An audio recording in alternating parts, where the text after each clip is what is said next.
دفعہ کا ذکر ہے۔ ایک خوبصورت گاؤں میں 2 کبوتروں کا خاندان رہتا تھا۔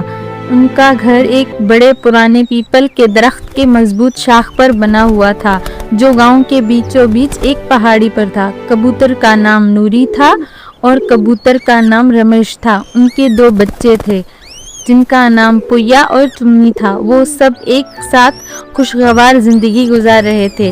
نوری رمیش صبح صبح اڑ کر کھیتوں میں دانا تلاش کرتے جبکہ پویا اور چمنی گھونسلے کے اندر کھیلتے اور اپنے ماں باپ کے باتیں سنتے۔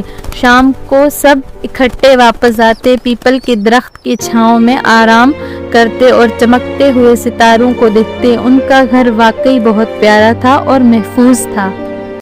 ایک ہفتہ گزرنے کے بعد نوری اور رمیش نے اپنے بچوں کو ایک نئی جگہ سیر کرانے کا فیصلہ کیا۔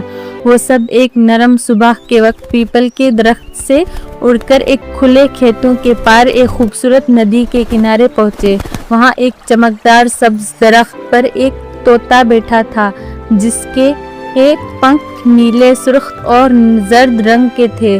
طوطے نے اپنے چہچہاہٹ سے سب کو مسحور کر دیا۔ پویا اور چمنی نے پہلی بار ایک طوطے کو اتنا قریب سے دیکھا اور وہ حیرت میں آ گئے۔ طوطا بھی ان کے طرف متوجہ ہوا اور جیسے ہی وہ چچایا، نوری نے بچوں سے کہا کہ دیکھو، ہر پرندے کی اپنی کہانی ہوتی ہے۔ اسی دن سے وہ روزانہ ندی کے کنارے جاتے طوطے کو ملنے اور اس کے گانے سننے۔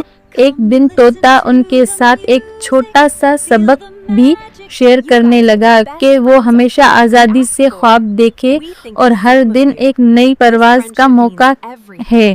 پویا اور چمنی، نوری اور رمیش سب نے طوطے سے محبت کی اور وہ جان گئے کہ دوستی صرف انسانوں سے نہیں بلکہ سب پرندوں اور جانوروں کی ہوتی ہے، جو ہمیں سکھاتی ہے کہ مل جل کر جینا ضروری ہوتا ہے۔ ایک دن جب نوری اور رمیش اپنے بچوں پویا اور چمنی کے ساتھ کھیتوں میں آزادانہ اڑ رہے تھے کہ ایک شکاری نظر ان پر پڑی اور شکاری نے خاموشی سے پویا اور چمنی کو پکڑ لیا اور انہیں ایک پنجرے میں قید کر لیا۔ نوری اور رمیش کو جیسے ہی پتہ چلا، ان کا دل ٹوٹ گیا اور وہ رونے لگے۔ وہ فوراً پرواز کرتے ہوئے ہر جگہ اپنے بچوں کو ڈھونڈنے نکلے۔ وہ جانتے تھے کہ اکیلے کچھ نہیں ہو سکتا، تو انہوں نے اپنے پرانے جنگل کے دوستوں سے مدد مانگی۔ پہلے انہوں نے پرانا الو تلاش کیا جو اپنے ہوشیاری کے لیے مشہور تھا۔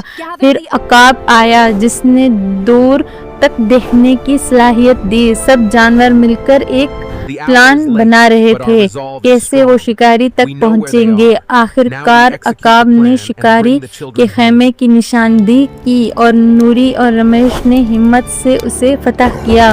وہ پنجرے تک پہنچے، شکاری کو ڈرا کر بھگایا اور پویا اور چمنی کو آزاد کروا لیا۔ سب اپنے گھونسلے میں آئے جہاں سب جانوروں نے مل کر ان کی بہادری کا جشن منایا۔ اس سے کہانی نے سکھایا کہ محبت اور ہمت ہر مشکل سے گزر سکتے ہیں اور اگر دوستوں مدد ہمیشہ طاقت سے ملتی ہے۔